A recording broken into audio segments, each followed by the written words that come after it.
Started my journey with dance at the age of 4.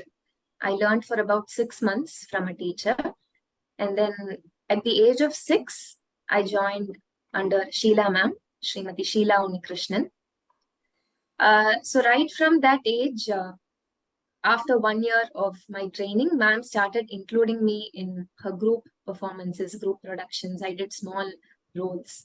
And at that time, we were a batch of 10 students who, joined the institution together at the same time. So we had the privilege of growing up as a batch together.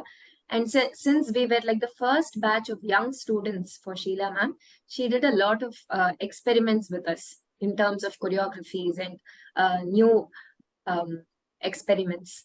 We have traveled a lot as a group all over Tamil Nadu, performing in many temples, and that has been a great experience for me personally, because it helped me to be independent. As they say, the art chooses you than you choosing the art. So I've been fortunate that way. That's a nice statement. The art chooses you rather than you choosing the art form. So I think that same applies to the professions or whatever we do in life. It chooses you, Of course. right? Maybe around 5 or 6 is a good age, because dance, Bharatanatyam, demands a lot of body control. So at least a basic understanding of the limbs and control of the limbs is necessary. But yeah, some students, we cannot generalize. So 5 or 6 is probably a good age to start.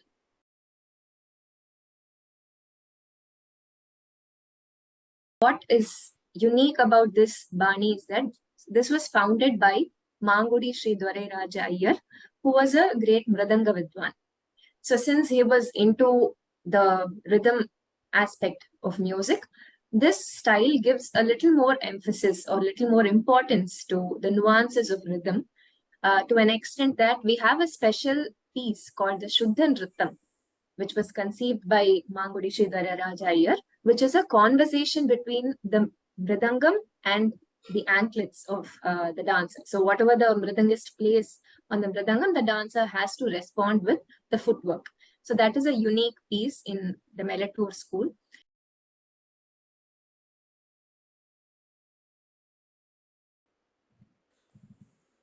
Lights, camera, and action.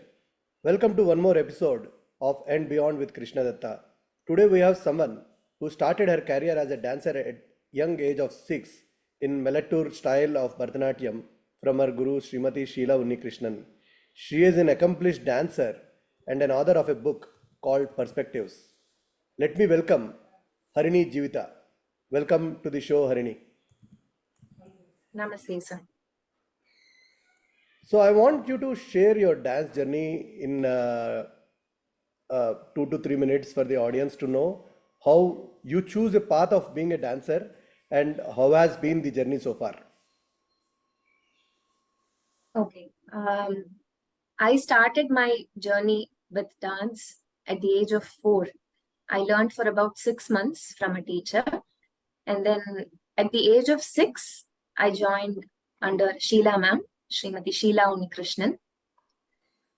So right from that age, after 1 year of my training, ma'am started including me in her group performances, group productions. I did small roles. And at that time, we were a batch of 10 students who, joined the institution together at the same time. So we had the privilege of growing up as a batch together. And since we were like the first batch of young students for Sheela ma'am, she did a lot of experiments with us in terms of choreographies and new experiments. We have traveled a lot as a group all over Tamil Nadu, performing in many temples, and that has been a great experience for me personally, because it helped me to be independent. And that also sort of created a bond between us as friends in dance class. And after that, I did my first solo performance at the age of 9, and I had my Arangetram in August 2006. After that, I performed solos regularly in the Sabhas of Chennai and also took part in Sheela Ma'am's group performances and productions. In the last few years, say 4 to 5 years, I have been experimenting with my own choreographies also. And I do solos all over India and in some countries abroad. And recently, a couple of years back, I presented my first ever solo thematic production, Bharatanatyam Dancer, and I've been traveling a bit with that. I still continue to learn from my teacher, Smt Sheela Unnikrishnan, and I've been a faculty member in her institution for the past 12 years. So thank you for that elaborate answer, Harini. So just wanted to know, you said you started at the age of 4. So at the age of 4, obviously, we all never knew what we wanted to do and everybody was confused about our own lives. So at the age of 4, definitely you didn't decide to be a dancer. At what age did you decide that you wanted to be a dancer? Actually, I don't have an answer for this, even though I've been asked this question many times. It was a natural happening. I was completely focused into dance right from my young age. As in, I would come back home, practice whatever was taught in class, and it almost felt like, after school I would go to dance class straight every day, and there was no second thoughts. Somehow I got a lot of encouragement from my teacher. I was fortunate to receive that encouragement. And even my parents never asked me what I wanted to take up or what I wanted to do as a profession. And it all seemed like a natural happening. And as they say, the art chooses you than, you choosing the art. So I've been fortunate that way. That's a nice statement. The art chooses you rather than you choosing the art form.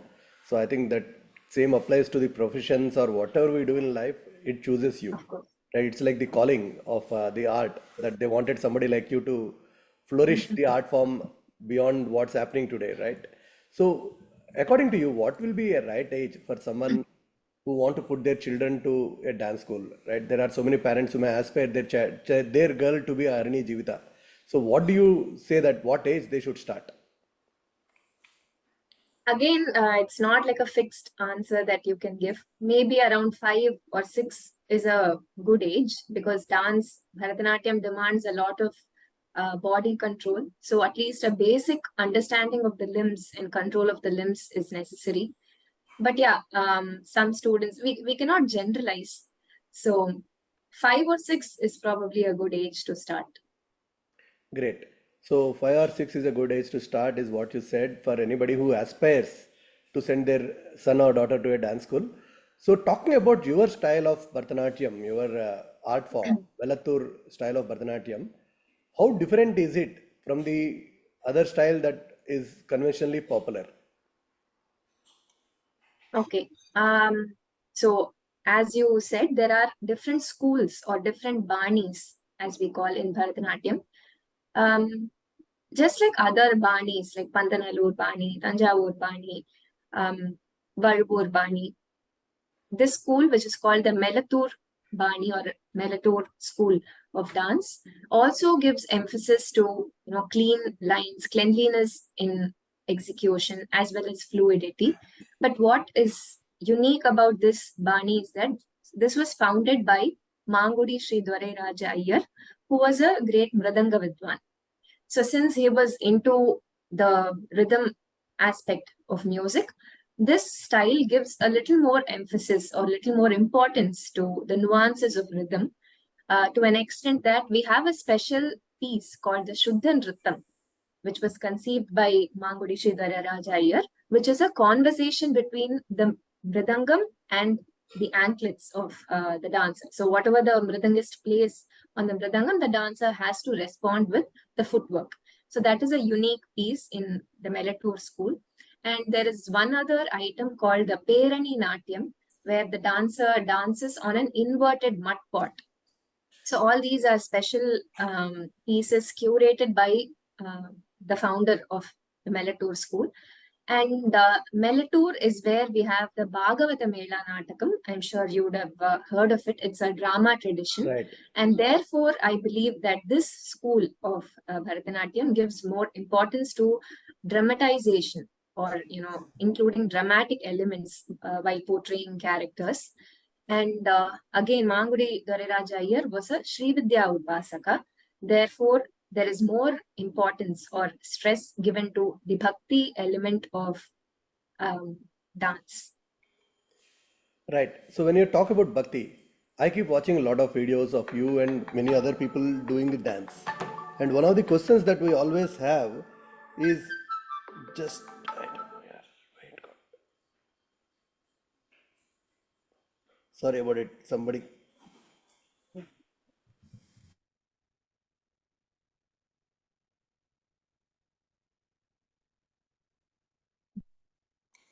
Sorry, I will repeat the question. So when you are talking about the bhakti element of the dance, so my question to you is, I see a lot of dance that you do in TV, and in a same song, you are in Yashoda and you are a Kana and you may be a Gopi. How do you switch between the bhakti of a mother to a cunningness or a naughtiness of Lord Shri Krishna, or the complaining nature of the gopis, all coming together in the same dance form? Yeah, that's one of the most interesting as well as challenging aspects of dance. I mean, Bharatanatyam.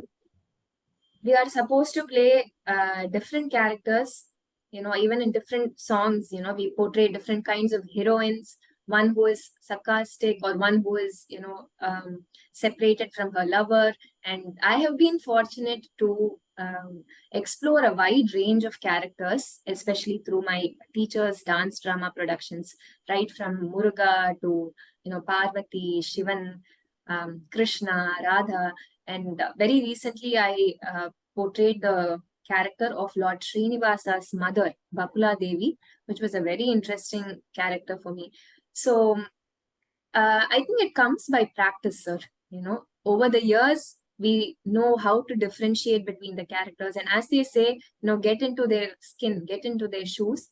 And I've heard a senior artist quote from the Natya Shastra that the artist or the actor has to be like a vessel which holds the dish rather than be the dish.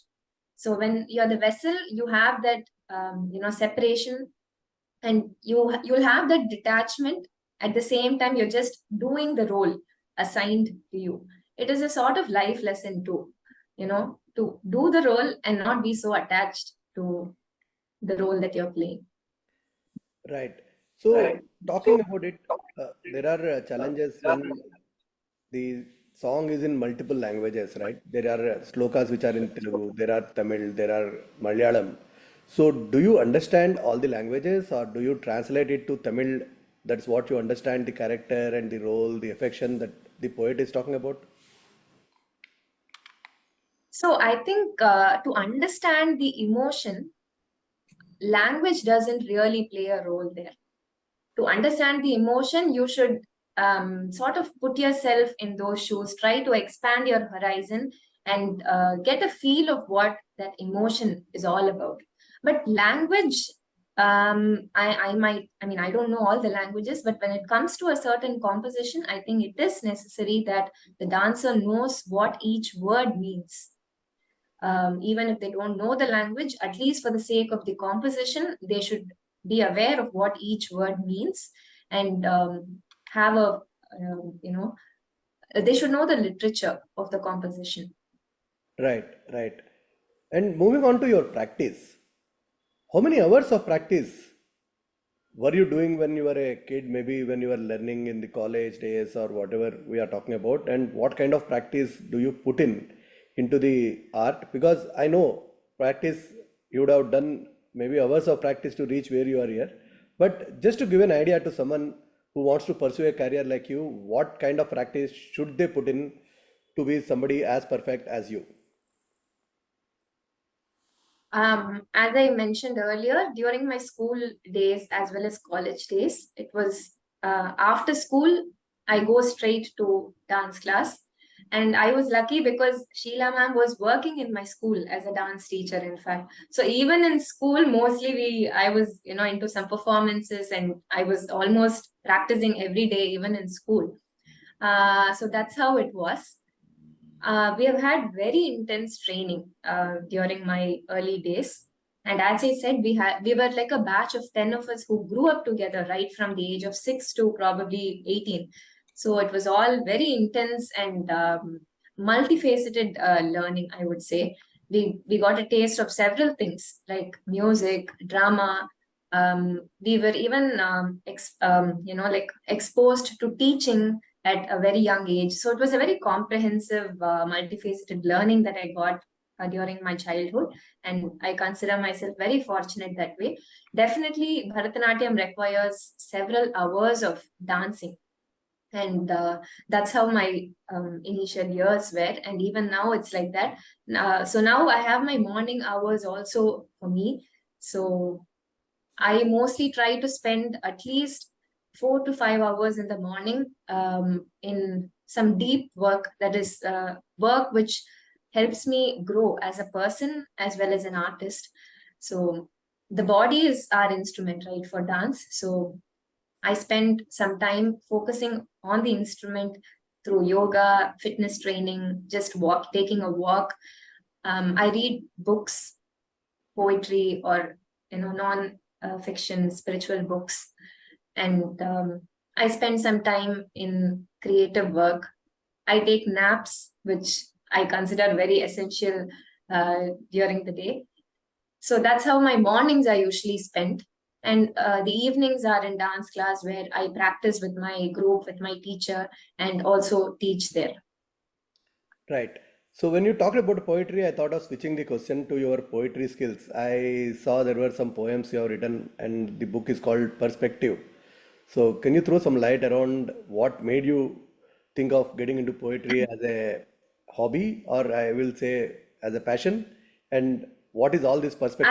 I can't really define that, sir, because I always had an interest for writing, especially during my secondary school education time. I used to write some poems and all that, and I took up English literature for my bachelor's degree, just out of passion for literature, nothing else. And it was just happenstance that I write poems. I'm not like a habitual writer who sits and writes every day or nothing like that. I like to call poetry as, a guest who knocks at the door unexpectedly. And whenever it comes, I just note it down. So I'm not like a trained, I don't know the nuances of poetry or anything, but I just write honestly whatever comes.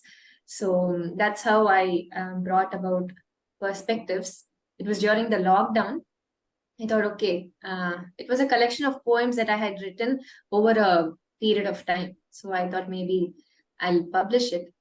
So yeah, that's how it is. Unlike dance, where I consciously spend my attention and my focus and practice and all that, poetry is just the opposite of that. It just happens and I note it down. That's it. Right. So I used to write poetry, and it used to happen on a Tuesday morning for me. I used to get up, write a poetry, post it on Okay. Facebook, and then that's it. So it happened for quite some time, and then afterwards, some reason it stopped. So that's how it happens. Okay. So Okay. so back to dance. What are the three important skills that you think a dancer should possess on? Okay. There are, like several requisites or qualities that a dancer should essentially have. But if you ask me to pick just three, I would say that a dancer should be alert and quick to grasp what is being taught. And a dancer should be able to visualize and imagine, because we'll be put in situations or put in characters whom we have never met in our lives, or with whom we might not really connect. So a dancer should be able to visualize such situations and characters. And I think a dancer should be able to respond to music, rhythm, as well as literature. Talking about rhythm, I often see dances where there are group performances, there are three or four dancers or more, and they all go in the same rhythm. They all have the same hand movements, same gestures, and everything is so synchronized. How does it happen in dance? Practice for synchronization, definitely one has to, they have to practice together as a group. Uh, of course, yeah, doing the movements in rhythm definitely has, it has to do with the years. One should have good rhythm sense and understanding. So when students of same caliber come together, then definitely it will be a magical experience for the audience. Right, right. So do you also have challenges coping up with each other, and how do you do the adjustments? So somebody may be slow, somebody may be fast, somebody may not be able to do the same movement that you want. How do you cope up when you are doing the practice sessions? Um, okay, I have not really faced such challenges because the group with whom I perform is, we've all come from the same teacher, right? So the training, everything has been in the same pattern. So I've not really faced those kind of challenges. But yes, I think dance really gives you that um, concept of team spirit, being, understanding, empathetic, being patient. So it's like an all-round development, not just when we learn dance, it's not just the art which is taught, it's definitely like an overall personality development program. Correct, correct. So do you have your favorite performance so far? Like this was my best performance, or this is the most memorable performance that you had in your journey so far? Okay. I have a few very close to heart performances, at every stage of my career or dancing so far. But one performance that immediately comes to my mind is the premiere performance of Varadarajam Upasmahe. That was truly like a milestone performance for me. So I really hold that very close to my heart. That's really great. So we should watch what the show you are talking about. So hope that will be available on YouTube or somewhere. So we will definitely have a look at it. And what do you think is going to be the journey in the next few years, like next 10 years? What is your thoughts? What are your thoughts to take your journey to the next level? To be honest, I don't have any such plans or ideas in mind. I like to take one day at a time, and my only ambition or aim or goal for now is to get deeper and deeper into the art, which is possible only through being constantly engaged with it, through practice, through thoughts, through whatever. So that's my only goal for now. And I truly believe that the art will guide me to wherever I'm supposed to be going. Just like how it's done all these years for the past 23 years, I'm sure it will take me wherever I'm meant to go. So have you done any international performances in the past? And can you share some of the international performances that you have done? Yeah, so I have accompanied my teacher to Norway and Canada to conduct workshops, and I've also performed solos there. And as a group, I've traveled to Muscat with my dance classmates. And recently, I traveled to Ireland, and before that, to Liverpool to perform solos. That's good. So I've been traveling a bit to countries abroad. So you are taking the dance form beyond India so that people know what India is and what our art form of Bharatanatyam is. So that's a great job done. Like world will know what our dance form is. Talking about it, do we face challenges because today's youth don't really appreciate Indian culture or Indian traditions to an extent? Not everywhere, maybe in Tamil Nadu, Chennai, maybe it's a little different trend, but you go out of Chennai, a lot of people say, hey, these are all the old Indian ways and there are modern discotheques and a lot of other things. Do you see that as a No, threat? I actually beg to differ on that, sir. Nowadays, the youngsters are very keen audience for Bharatanatyam. I've observed that, even in cities like Bangalore, when I come to perform, there is a huge crowd of youngsters more than the older people who come and watch. Thanks to social media for that. There is wide viewership and acceptance of Bharatanatyam, and definitely there is more viewership amongst youngsters nowadays. They take up the art form, they learn the art, and they respect it. I actually beg to differ on what you say. They are very keen to watch Bharatanatyam performances. That's great. That's a great change if that is happening today, because I know a lot of people have a resistance towards Indian culture, but if you are saying there is a trend changing, it's a positive sign Yeah, that definitely Indian it's changed. tradition and Indian culture will sustain for another 1,000 years. That's what we all want, right? As a Indians, as somebody who has been in this tradition. So moving on, I know you have already answered it in a different way, but when you do dance, it's very tiring. Physical exercise, jumps, turns, twists, and all. What do you do to cope up with the exhaustiveness that happens to you when you are in a back-to-back performances and practice? Yeah, as I mentioned earlier, this is quite physically demanding. So fitness training or strength training, and yoga, these are all supplements which will definitely help the body to withstand and endure the intensity of the training. Taking proper food, following a healthy diet, taking enough rest. So as I said, I enjoy taking naps, 20-minute power naps whenever I get the time. So all those sort of help me to regain or restore my energy. Yeah, and by now I think my body is sort of accustomed to the intensity of the practice. So yeah, that's how it's Right. been going. Right. So another question that I have is, when you perform the gods and goddesses, sometimes what happens is people in the audience will take you in the real life god or goddesses, right? And the moment you are out of the stage, people will come bowing to you or considering you as a god. How do you maintain or how do you balance when such things happen? I don't know what to answer for that. I mean, you can't do anything about it. Um, yeah, I have had such experiences. So at that moment, you just have to be empathetic to them, and like that's how it works.